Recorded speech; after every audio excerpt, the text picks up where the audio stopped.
is Sarah Altig, and I am the Special Education Program Administrator over at South Powellhurst. At our building, I am the administrator for our Continuing Transition Program, which serves students 18 to 21, and also the administrator for our related service staff. So all of our staff that serve students on IEPs in our district pre-K through 21, so that they can access their IEPs and individualized education. What are you most excited about this year? I was really excited to be back in the building. I think that's was the overall theme for this year.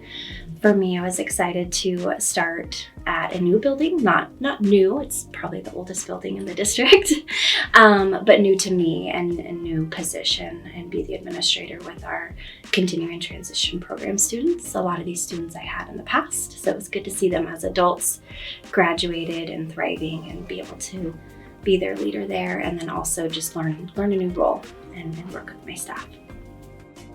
How do you encompass equity as a leader? I really thought about this question a lot. I've been in special education for about 20 years here in the district, and special education in and of itself is equity to me. It's making sure that all students have exactly what they need at all times. It's not equitable in terms of the same thing. Equity is very much individualized. So whether it's a student with disabilities, whether it's a student of color, from our BIPOC community, a student from the LGBTQ plus community, just making sure that we are meeting them where they're at and encompassing them into our programs and into our education plan. Also making sure that staff have knowledge of our students and what they come to the table with, and providing them those supports. How do you include the David Douglas School District equity lens when making building-wide decisions? I am a reflector by nature. I think sometimes I reflect too much and get inside my head a little bit. But ultimately, every single day I'm asking what is best for students. And I think that our equity lens in our plan definitely reflects that. Every question on there is making sure that we're doing what's best for students.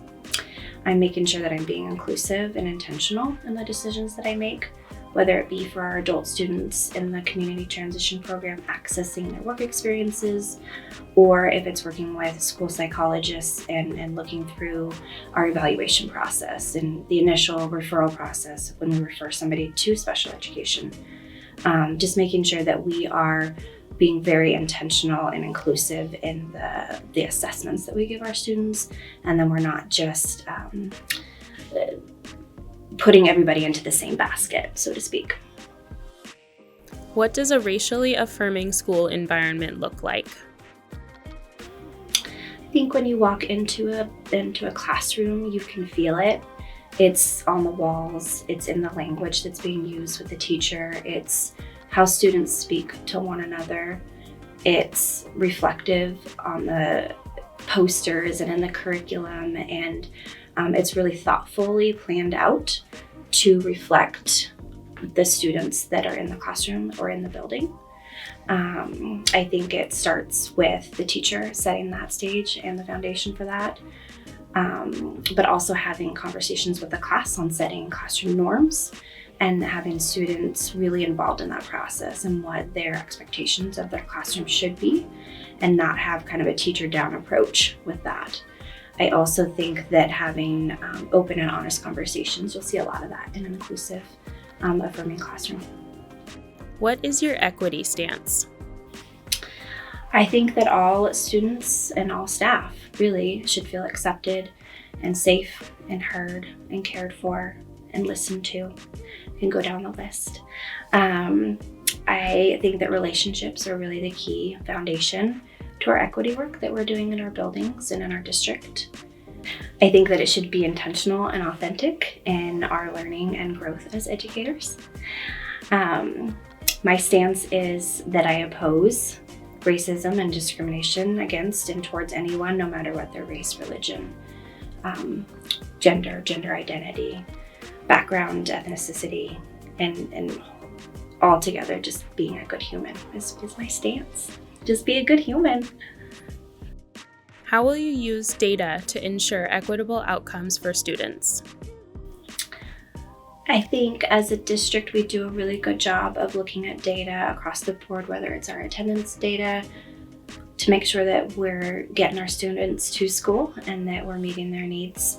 I think looking at our discipline data for looking at discrepancies of how we are disciplining students of color and the disparities that our numbers show us there. I think that it's important to look at that quantitative data and assess it and look where the needs are, but also pull in some qualitative data. And that's that data that we get from our parent-teacher conferences, our conversations with parents, and getting to know our students, so more anecdotal type data. So looking again at our attendance data, looking again at our discipline data, but also looking at those conversations that we have with families and students to look at the whole child, and that will ultimately drive our decisions that we make. What equity practices do you hope to see in every classroom? I hope to see our students represented within the curriculum. I hope to see intentional restorative practices in place, that we're having conversations with our students, that we're not just building relationships with students to teacher, but students to students. I hope that I see culturally responsive teaching, that we're not just learning a student's language, but we're really immersing that into our curriculum. We're having conversations about what their home lives are. We are learning from them, that students know that their culture and their backgrounds are important to us, and that the more that they can teach us, the more we can learn and grow. As you self-reflect on your spring and summer hiring practices, share your efforts and outcomes to diversify your school building for both classified and certified positions. That is a great question. I think it starts with our recruiting process, making sure that we are getting out there and talking with our BIPOC community. We're recruiting. We are looking into our Grow Your Own program and seeing if there's interest there. So I think it just starts by getting out there and having conversations with folks and advertising who we are at South Powellhurst and what we do, not only in our adult program for students in the transition program, but also in special education as a district and the support staff. I'm Sarah Altig. I'm the Special Education Administrator at South Powellhurst, and I believe in equity.